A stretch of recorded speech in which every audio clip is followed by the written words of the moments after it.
ومحمد زيدان في بعض التصرف في بعض الكور، في فرص كانت ممكن واحمد حسن برضو في ليه فرصه. فعماد متعب لو في حالته او موفق كان ممكن نبقى كسبانين هدف واثنين يعني. طيب كابتن شاذلي، يعني لا يزال عصام الحضري دائما هو نجم لقاءات منتخب مصر.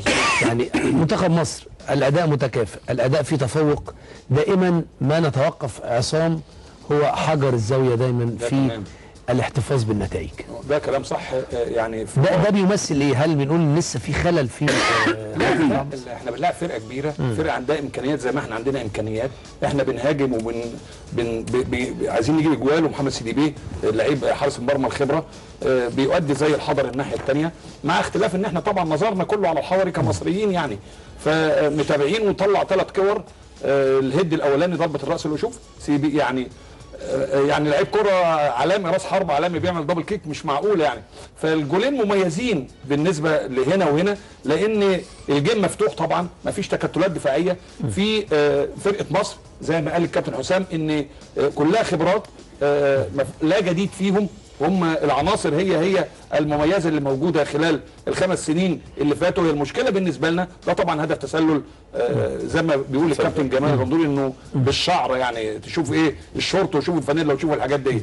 لكن زي ما بيقول احنا ان احنا المشكله في فرقتنا دلوقتي مش اللي بيلعبوا، المشكله لما اجي اغير يعني اعمل بجيب بديل، هي دي المشكله اللي هتصادفنا يعني. طيب كابتن فاروق، المجموعه الموجوده تكاد تكون هي المجموعه الافضل في ظل الغيابات، هي المجموعه. والكابتن حسام في الحقيقه برضو نوه قبل قال انه كابتن حسن مش هيخرج بره التشكيل التقليدي او الاسماء القديمه.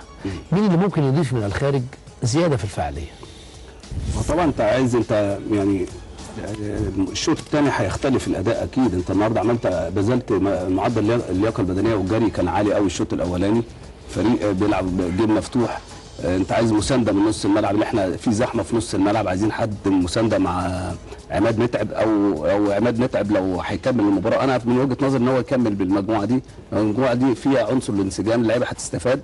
المباراه واخده شكل المباريات الرسميه. المنتخب مصر يمكن عنده مشكله في حته الدفاع، وممكن في خلل دفاعي، فلازم الكابتن حسن وفرصه النهارده ان هو يغير، يلعب الشوط الثاني لو في فرصه ان هو يلعب بليبرو ويلعب بسنتر فيرود كمان، يثبت سنتر فيرود بجانب عماد متعب، هيكون افضل. لان المباراه بالطريقه دي في المباريات، لو مباريات مجمعه او مباراه خارج كده بنلعب ب4 ورا كده هيفضل وسط الملعب. انت عايز نص الملعب يفضل، لازم نص الملعب عشان يبقى اللعيبه عندها حريه. احنا هتلاقي اللعيب المصري بيستنوا بيننا وبين بعض 3 4 متر. انت بتلعب الشوط الاولاني على اخطاء دفاع مالي، يعني كل الهجمات بتاعتنا على اخطاء دفاع مالي.